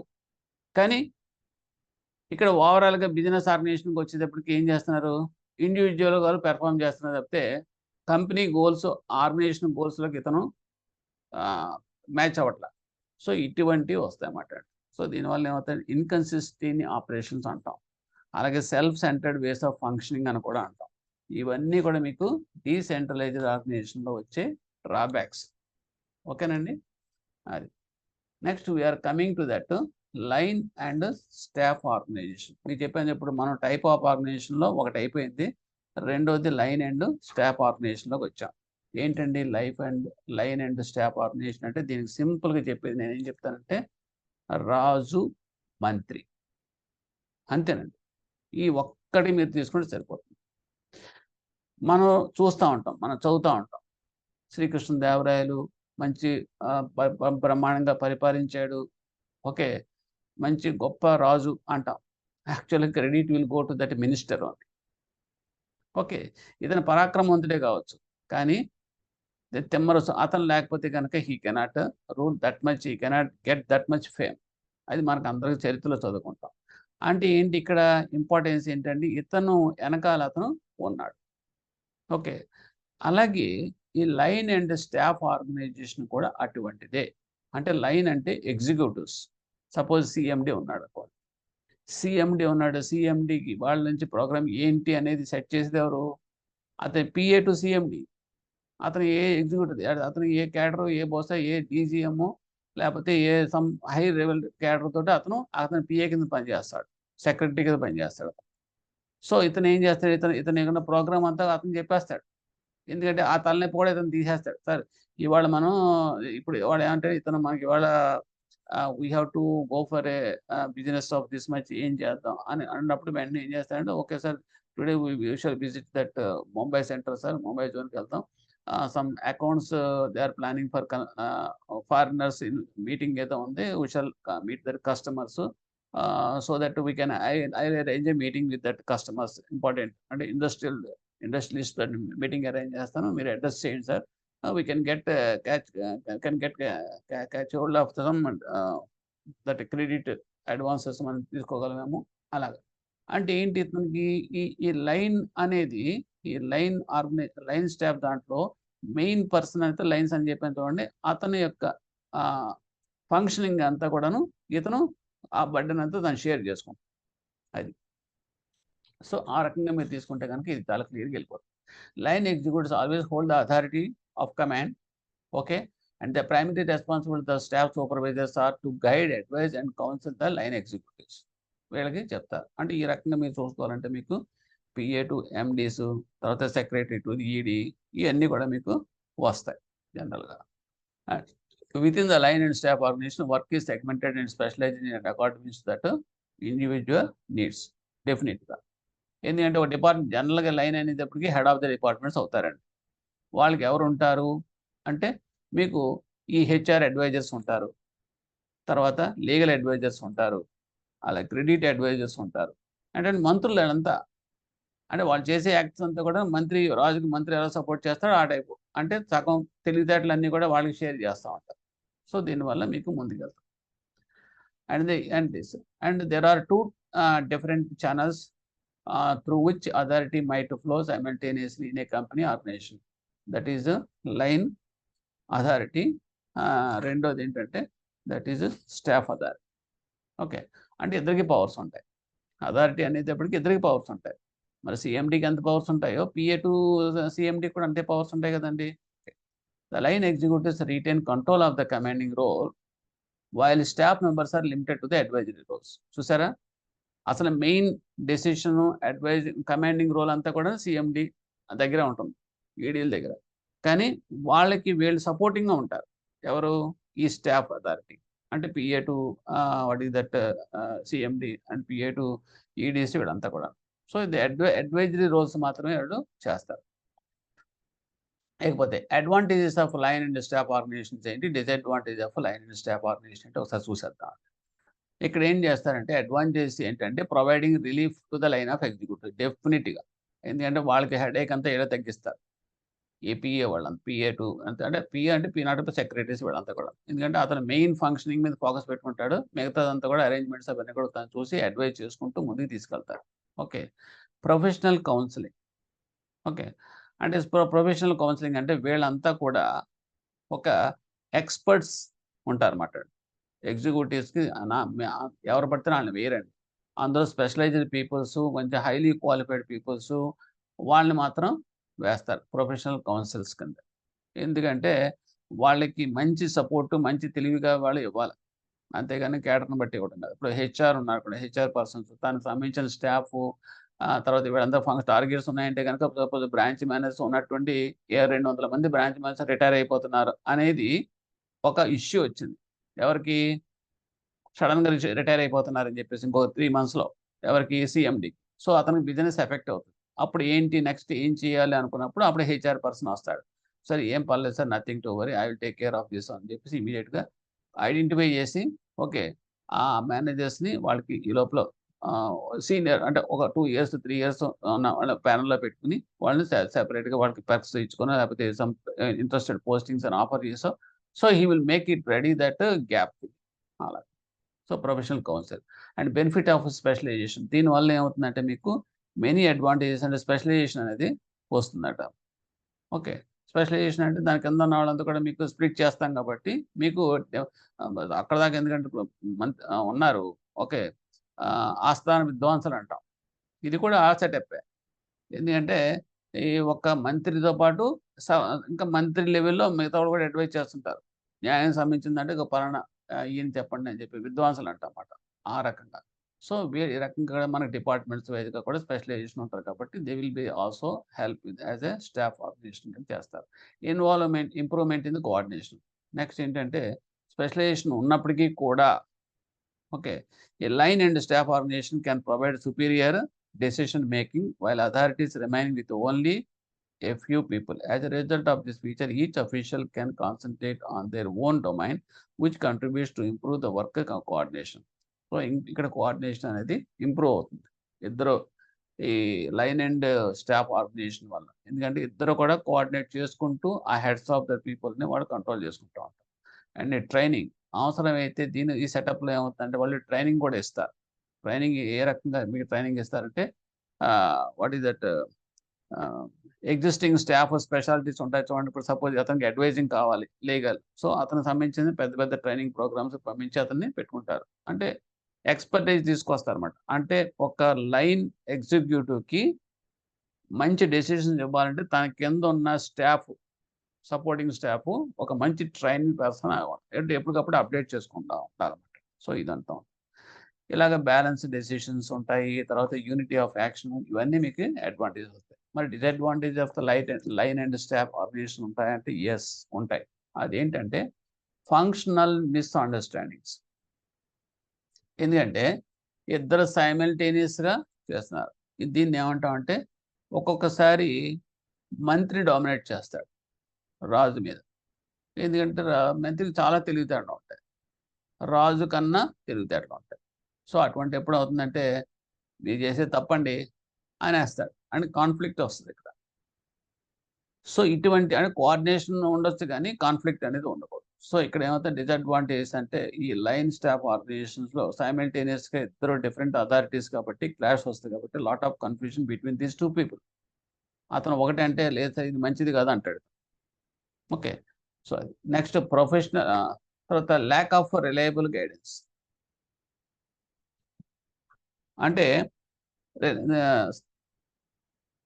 ఒక్కవేళ కనుక స్పెషలైజేషన్ ఏమి లేదనుకోండి, సో ఇతనికి అంటే తన దగ్గర ఉన్న లైన్ ఎగ్జిక్యూటివ్ దగ్గర ఉండే స్టాఫ్కి స్పెషలైజేషన్ లేదనుకోండి, అంత ఎక్స్పర్టైజ్ లేదనుకోండి, సో ఏం చేస్తాడు, ఏదో సలహా ఇస్తాడు.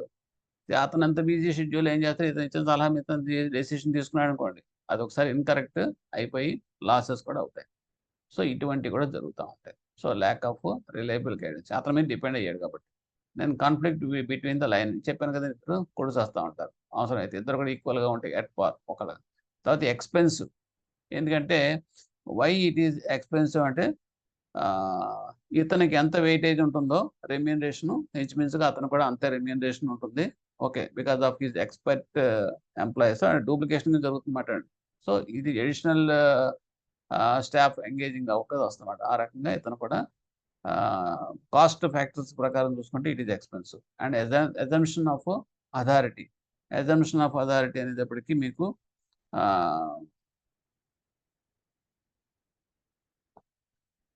what is that? Although the power of concern lies with the line official, the staff doesn't like this arrangement because they are the ones who are more involved in mental work.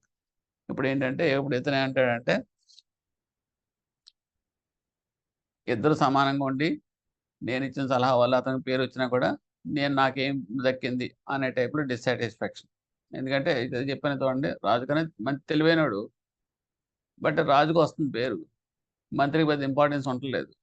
So మామూలుగా అయితే కనుక he need not feel it because of his role. But if he feels like that, so డెఫినెట్గా it will be split conflict between these two people. Okay, అలాగే తర్వాత staff steels the show. ఇవన్నీ మీకు disadvantages వస్తాయి అన్నమాట. Next third one, that is called as a functional organization. Functional organization అంటే మొత్తం ఒక రెండు అయినాయండి, రెండిట్లు అయిన తర్వాత now you are coming to that functional organization. What is that వచ్చేటప్పటికి ఇది మూడోదండి. ఇందులో ఏంటి అంటే కనుక మళ్ళీ చిన్న ఎగ్జాంపుల్ చెప్తాను. ఇందాక చెప్పాను చూడండి, ఫస్ట్లో ఏదైనా సరే ఒక ఆర్గనైజేషను స్మూత్గా రన్ అవ్వాలంటే అది డిఫరెంట్ ఫంక్షనల్ ఏరియా కింద విడగొట్టేసి చేస్తే కనుక బాగుంటుంది. మీకు ఏం చెప్పాను మామూలుగా ఒక మ్యారేజ్ ఫంక్షన్ చేయాలనుకుంటే ఎవరు చేసే పనులు వాళ్ళు చేయాలి. క్యాటరింగ్ ఉందనుకోండి, క్యాటరింగ్ అనేది ఒక ఫంక్షనల్ ఏరియా. అలాగే డెకరేషన్ అనేది ఒక ఫంక్షనల్ ఏరియా. అలాగే మీకు మ్యారేజ్ పెర్ఫార్మింగ్ అనేది ఒక ఫంక్షనల్ ఏరియా. సో, ఇలాగ ఏరియాస్ వైస్‌గా మనం డివైడ్ చేసినప్పుడు దానికి సంబంధించిన డెకరేషన్ పర్సన్ అనేవాడు క్యాటరింగ్ చేయలేడు. క్యాటరింగ్ చేసే పర్సను డెకరేషన్ చేయడు. అంటే ఇది మీకు డొమైన్స్ కింద ఏర్పడిపోతాయి. కానీ అక్కడ ఏమవుతుందంటే పెర్ఫార్మెన్స్ అనేది బావుంటుంది. స్పెషలైజ్డ్ పీపుల్ ఉంటారు కాబట్టి ఎఫెక్టివ్‌గా ఉంటుంది.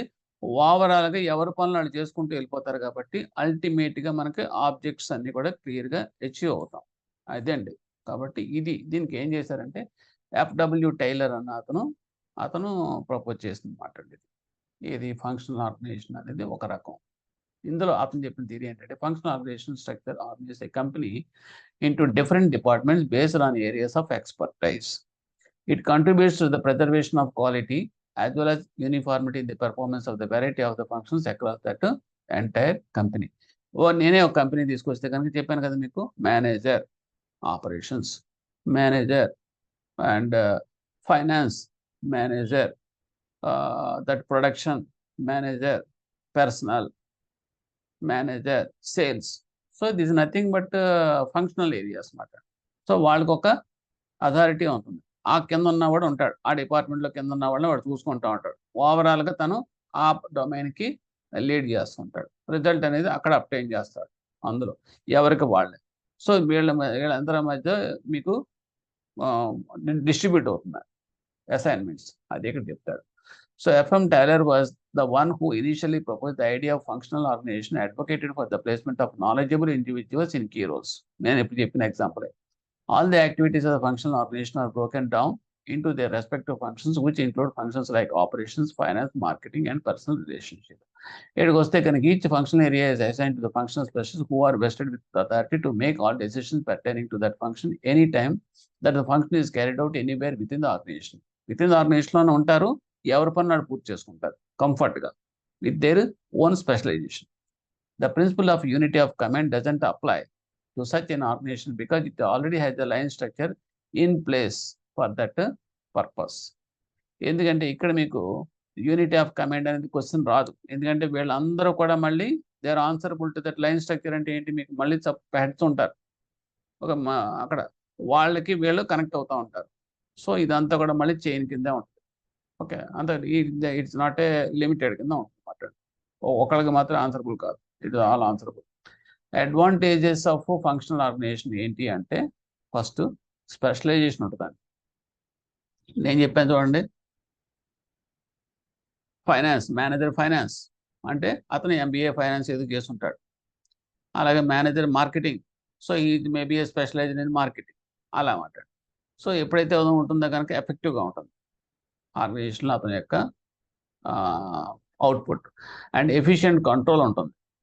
ఎప్పుడైతే ఈ ఫంక్షనల్ ఆర్గనైజేషన్‌లో ఏంటంటే డొమైన్స్ విడగొట్టేసారు కదా! వర్క్ అనేది సెగ్రిగేట్ చేసేది కాబట్టి ఎవరి వర్క్ ఎవరి వాళ్ళు చూసుకుంటా ఉంటారు. కంట్రోలింగ్ అనేది ఉంటుంది. ఇప్పుడు నేనే ఉన్నానండి. నాకు కంప్యూటర్ గురించి ఏమీ తెలీదు. ఓకే. నన్ను తీసుకెళ్ళి కంప్యూటర్ డిపార్ట్మెంట్‌లో ఏసారనుకోండి. నేనేంటంటే హిస్టరీ అది ఏసొచ్చాను. ఆర్ట్స్ గ్రూప్ తోటి. I am not concerned of that technology. నన్ను తీసుకెళ్ళి కంప్యూటర్ డిపార్ట్మెంట్ హెడ్ కింద ఏస్తే నేనేం చేయను? అసలు ఏంటో తెలీదు నాకు కంప్యూటర్‌లో ఓఎస్ అంటే ఏంటో తెలీదు. మౌస్ అంటే ఏంటో తెలీదు. లోపల ఐసీ అంటే తెలీదు. సో ఇది మాట.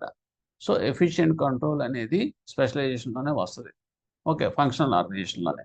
ఎఫిషియన్సీ అనేది కూడా పెరుగుతుంది. ఎందుకంటే he is specialized in that area కాబట్టి.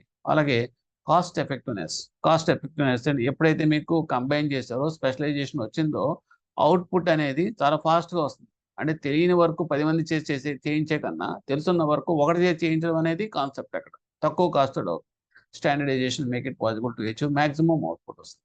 తర్వాత ఎక్స్‌పాన్షన్ ఎప్పుడైతే మీకు ఫాస్ట్‌గా థింగ్స్ అన్నీ మూవ్ అవుతున్నాయో ఆటోమేటిక్‌గా నెక్స్ట్ స్టేజ్‌కి ఏంటంటే నెక్స్ట్ అని చెప్పేసి ఎక్స్‌పాన్షన్‌కి వెళ్ళే అవకాశాలు ఎప్పుడూ ఉంటాయన్నమాట. ఓకే. అంటే ఇన్ టైమ్‌లో మనకు గోల్స్ గనుక రీచ్ అయితే గనుక. డిసడ్వాంటేజ్ ఆఫ్ ఫంక్షనల్ ఆర్గనైజేషన్‌లోకి వచ్చేటప్పుడు కన్‌ఫ్యూజన్. ఎందుకు కన్‌ఫ్యూజన్ ఉంటుంది అంటే సీ ఇఫ్ దేర్ లోయర్ లెవెల్‌లో కన్‌ఫ్యూజన్ ఉంటుంది జనరల్‌గా. యాస్ ఎ లోయర్ లెవెల్‌లో గనక మనం ఈ ఈ టైప్ ఆఫ్ ఫంక్షనల్ ఆర్గనైజేషన్ గనక మనం చేసామనుకోండి. ఓకే. సో పక్కన ఉంటారు. వాడి వర్క్ వీడు ఉంటాడు. వీడి వర్క్ వాడు ఇన్వాల్వ్ అవుతా ఉంటాడు. ఎందుకంటే ఓవర్ ల్యాపింగ్స్ జరుగుతూ ఉంటాయి.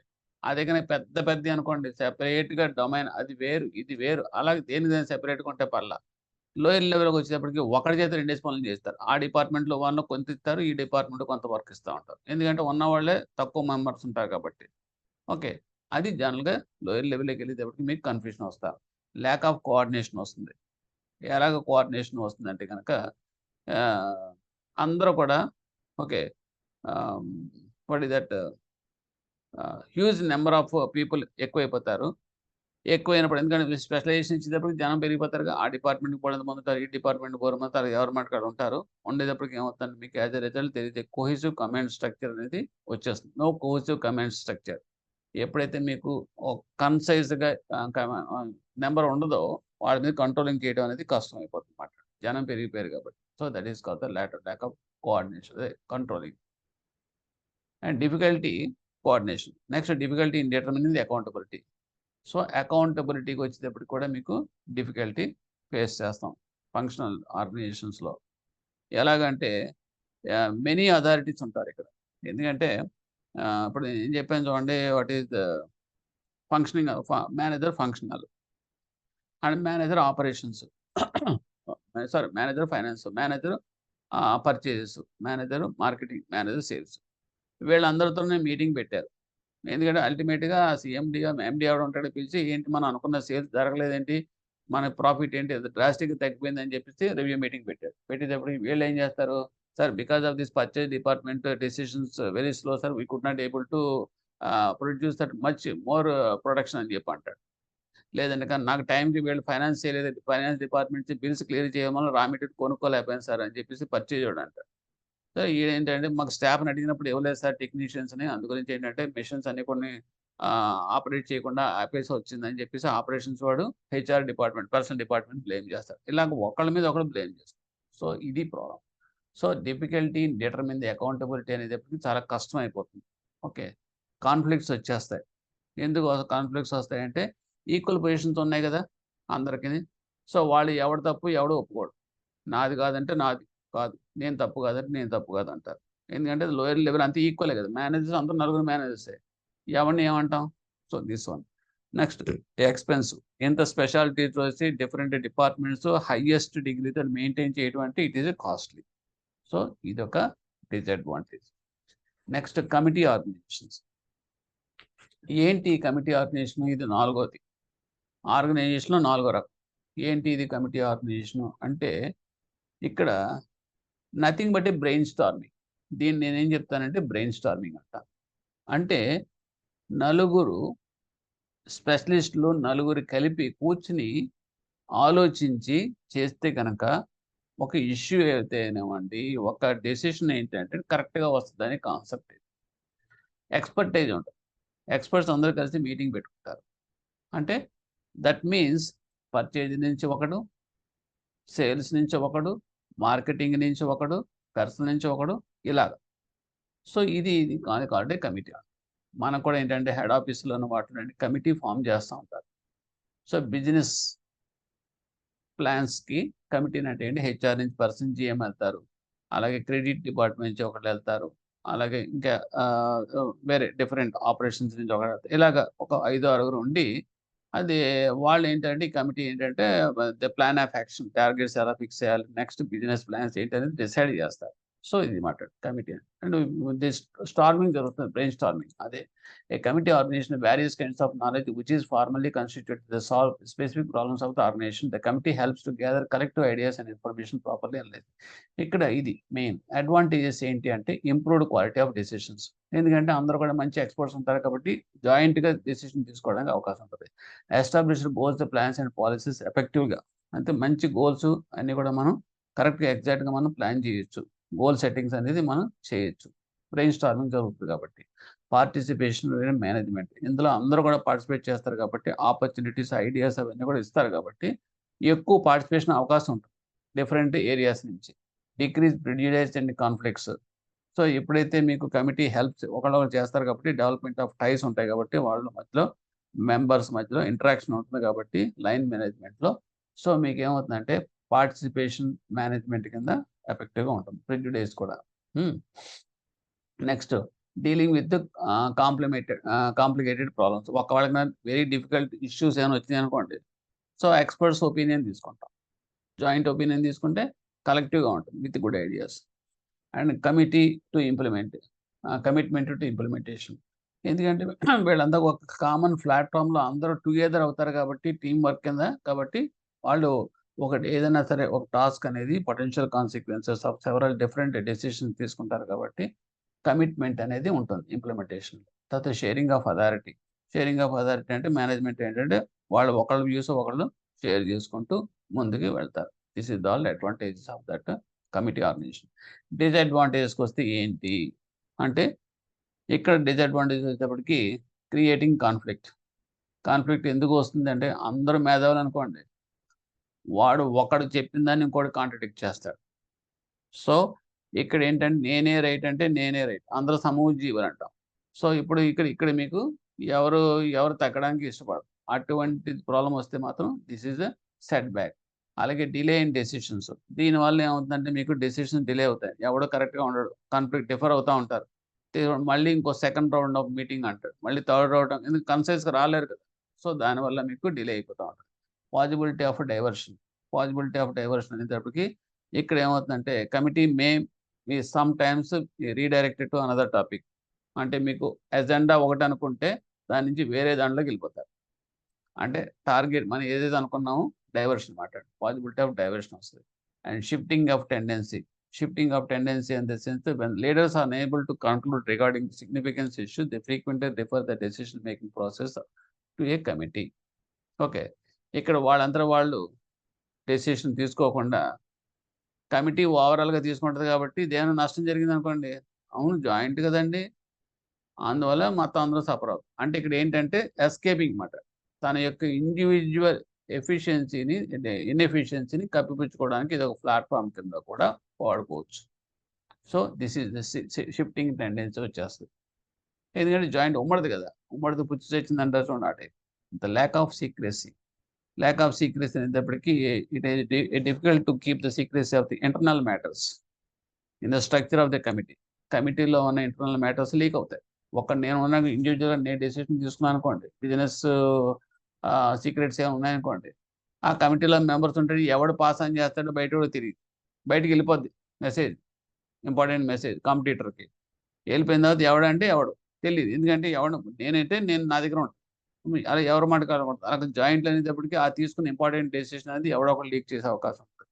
So it is very doubt and pressure the committee creditability కూడా దెబ్బతింటుంది. నెక్స్ట్ ఏంటంటే distribution of the responsibilities. Distribution of the every one on the committee is eager to pass on their responsibility to other persons. తన యొక్క responsibilities ఎవ్వరు కూడా ఉంచుకోరు, పక్కన వాడి మీద గెంటేస్తారు. అది డిస్ట్రిబ్యూషన్ ఆఫ్ రెస్పాన్సిబిలిటీస్. అంటే బాధ్యత అనేది తీసుకోరు. ఇండివిజువల్ రెస్పాన్స్ ఫిక్స్ చేయడం కూడా కష్టమే. And division of accountability. And no one is willing to accept the whole blame. మొత్తం ఏదైనా ప్రాబ్లం వచ్చిందంటే ఎవడో కూడా నెత్తి మీద వేసుకోడు. ఎందుకంటే అది నాకు సంబంధం లేదండి, ఎంటైర్ కమిటీ కదా తీసుకుందని చెప్పిస్తే వాడి మీద గెట్టేస్తారు. సో ఈ రకంగా మనం this is the committee organization. So with this will stop here and the second part కింద మనం కంటిన్యూషన్ మనం చూద్దామండి. Because it is a very lengthy session, so I'll stop here.